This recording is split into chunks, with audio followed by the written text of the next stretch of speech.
what we can expect from the Commission today?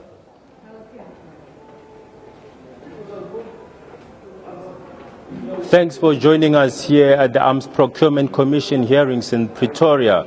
Today is a very critical day because we know after a 2-month to 3-month adjournment by the Commission, the Commission's hearings are about to get underway with the witness by one of the whistleblowers and the so-called losing bidders in one of those contracts involving the combat suites which were supposed to be fitted on the vessels, the corvettes. We saw Dr. Richard Young arriving much earlier, and also according to our sources, we understand that the Commission staff worked through the night preparing some of his statements. We understand that he submitted a statement that is over 250 pages, so they had to work through the night. We know that Richard Young is not only a losing bidder, but is an interested party because he had come through with evidence dating back to 1999 when those contracts were signed and sealed. As one of the losing bidders, he had alleged that there were allegations of fraud and corruption. And here we know that it involves allegedly people like Shabir Sheikh, you know. And so today, the proof of the pudding will be in Richard Young providing concrete evidence.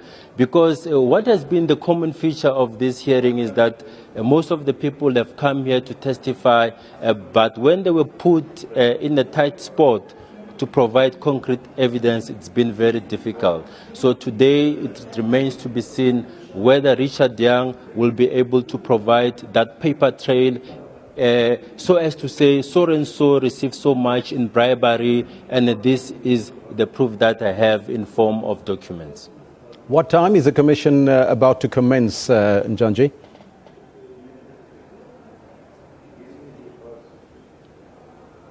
The Commission was supposed to get underway around 10 o'clock, but there's been a slight delay. As I said earlier, that Commission staff members had to work through the night until the wee hours of this morning, in fact, preparing some of those documents. You know that Richard Young was supposed to have testified as early as 2013, in March already, but there's been one delay after another. One of the excuses was that he had suffered, he had problems with his eyes, so he underwent an eye surgery, and then when he was supposed to appear again in July last year, there were also other problems. There were certain documents that he wanted to access, so he couldn't appear. But finally today, we saw him walking in here with one of the evidence leaders, and he's about to take the stand in the next 5 minutes or so,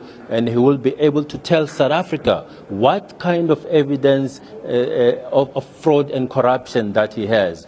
Because you'll recall that when we saw people like the former President Thabo Mbeki testifying, he said there's nothing wrong with a person being paid as a consultant. And here I'm talking about people like Vanahlo Ngwane. But the former president was saying, if you can point to me which government minister received money and show us the paper trail. And that's the type of evidence that the Commission is really looking for. What is of interest about this witness that is about to testify today, Richard Young, is that he's not only a witness, but his company was one of the bidding companies. They wanted to supply those electronic combat suites which were later fitted into those 4 corvettes. By the corvettes here, I'm referring to the 4 warships that were acquired from a German company. And Richard Young saying that there were underhand dealings, allegations of fraud and corruption. Yes. He says there's money that exchanged hands from the German company that won the contract to build those warships, as well as one of the companies, Thomson CSF, which was awarded that contract to fit those combat suites. So it will be interesting to see or hear what will be happening going forward in terms of the kind of evidence, concrete evidence that Richard Young will put on the table, Elvis. Thank you, Njanji, for that update. We'll come back to you later to find out what's happening there. That was our SABC reporter, Njanji Chauke, coming to us live. And now we're going back to Lesotho for an update. We are joined live from Lesotho by our contributing editor,